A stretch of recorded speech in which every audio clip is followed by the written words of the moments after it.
ఏంటి, ఎవరికి నచ్చింది వాళ్ళు తీసుకున్నారు. దీన్ని బట్టి అర్థమయ్యేది ఏంటి, నాగేశ్వర్ మాట్లాడింది ఈనాడుకు పేజ్ 1కి ఎలిజిబుల్, సాక్షి కూడా పేజ్ 1కి ఎలిజిబుల్. అంటే మేము ఎవరికి ఉడిగేం చేయడం దీనికన్నా ఇంకా మించిందే ఉన్నది.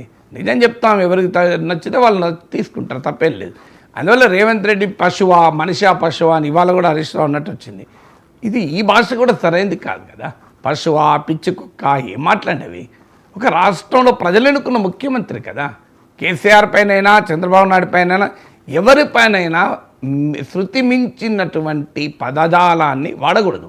అందులో హరీష్ రావు లాంటి వాళ్ళు చాలా సమర్థవంతమైన లెజిస్లేటర్, రేవంత్ రెడ్డి సమర్థవంతమైన ఉపన్యాసకుడు. ఇద్దరికి కూడా నా అపీల్ ఏంటంటే, this is not the language. At least తెలంగాణలో ఈ కల్చర్ లేదు. ఆంధ్రప్రదేశ్లో ఈ కల్చర్ చాలా రోజులైంది మొదలై. ఇప్పుడు అక్కడ మాట్లాడితే జగన్ ఖాతాలోనో చంద్రబాబు నాయుడు ఖాతాలో తప్ప దేవుని ఖాతా కూడా లేదు. అక్కడ రెండే ఖాతాలు, దేవుడైనా చంద్రబాబు నాయుడు పక్షం ఉండాలి, జగన్ పక్షం ఉండాలి, దేవుడైనా. సో అందువల్ల ఆ స్థాయికి ఆంధ్రప్రదేశ్లో కులపిచ్చి పెరిగింది. నేను చెప్పడమే కాదు, పవన్ కళ్యాణ్ అన్నాడు కదా, ఆంధ్రప్రదేశ్లో మన దగ్గర ఇంకా వేరేది ఏమీ లేదు, ఏమనంటే కులం పిచ్చే తెలంగాణలో లేదని. ఇది నేనంటే నన్ను తిడతారు కానీ పవన్ కళ్యాణ్ అన్నాడు కదా. సో ఈ రకంగా ఆంధ్రప్రదేశ్ సమాజాన్ని, రాజకీయ సంస్కృతిని నాశనం చేస్తోంది. తెలంగాణ సమాజానికి కూడా నాశనం చేయొద్దని నా విజ్ఞప్తి. ఖచ్చితంగా రేవంత్ రెడ్డి కుటుంబ సభ్యులపైన అంటే నేను చాలా తీవ్రంగా పనిష్ చేస్తున్నాడు. ఖచ్చితంగా పనిష్ చేసే హక్కు ఉంది. సో అందువల్ల ఎవరైనా మనము మీడియాలో ఉన్నా, ప్రతిపక్షంలో ఉన్నా, మీడియా సంస్థలైనా ప్రతిపక్షాలైనా ఒకటి గుర్తుపెట్టుకోవాలి, బూతులు తిట్టే అధికారం జర్నలిస్టులకు లేదు. బూతులు తిడితే ప్రభుత్వాలు చర్య తీసుకుంటే వారిని మీడియా స్వేచ్ఛ పేరిట సమర్థించకూడదు, ఎట్టి పరిస్థితుల్లో సమర్థించకూడదు. సో ఇది అలవాటైపోయింది చాలా ఏళ్ళుగా. తెలంగాణలో కూడా మనం చూస్తున్నాం. నేను నోటికి వచ్చినట్టు బూతులు తిడతా పాపులర్ అవుతారు. సమాజం కూడా ఎట్లయిపోయింది, బూతులు తిట్టేటోడు ఒక పెద్ద పోరాట వీరుడుగా, స్వాతంత్ర సమర యోధుడుగా భావిస్తున్నారు. నీకు వ్యతిరేకించవచ్చు, ప్రశ్నించవచ్చు, విమర్శించవచ్చు, తీవ్రంగా కూడా విమర్శించవచ్చు.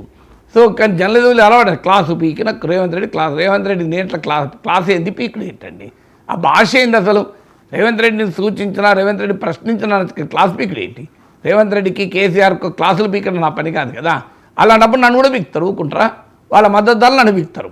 ఇప్పుడు ఇది చూసిన వాళ్ళు ఏమనుకుంటారు, నాగేశ్వర్ కూడా మీరు క్లాస్ పీకుతాం అనుకుంటారు. నేను ఎక్కడ నా క్లాస్ పీకినా అని, నేను ఎక్కడ నా వీడియోలలో నేను రేవంత్ రెడ్డికి, కేసీఆర్కు, నరేంద్ర మోడీ క్లాసులు పీకుతున్నాను కదా. నేను నా యూట్యూబ్ ఛానల్లో మీరు ఎక్కడైనా హెడ్లైన్లో, తమ్మునేల్లో మోడీకి క్లాసు పీకిన నాగేశ్వర్ అని ఉన్నదా?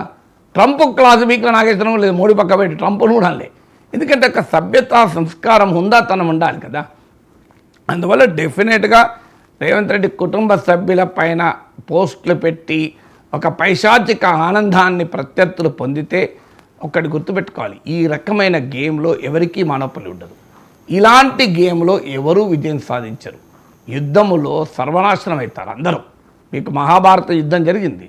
11 అక్షౌహిణుల సైన్యం ఒకవైపు, 7 అక్షౌహిణుల సైన్యం ఒకవైపు, 18 అక్షౌహిణులు అంటే కొన్ని లక్షలు, ఒక లెక్క ప్రకారం అయితే 1 కోటి మంది, కొన్ని అంచనాల ప్రకారం. సో కొన్ని లక్షల మంది అని అంచనాలు, ఇంకొక అంచనా 1 కోటి మంది. ఆఖరికి ఎంతమంది మిగిలారు తెలుసా రవిశంకర్? మహాభారత యుద్ధం తర్వాత ఎంతమంది మిగిలారు చెప్పండి?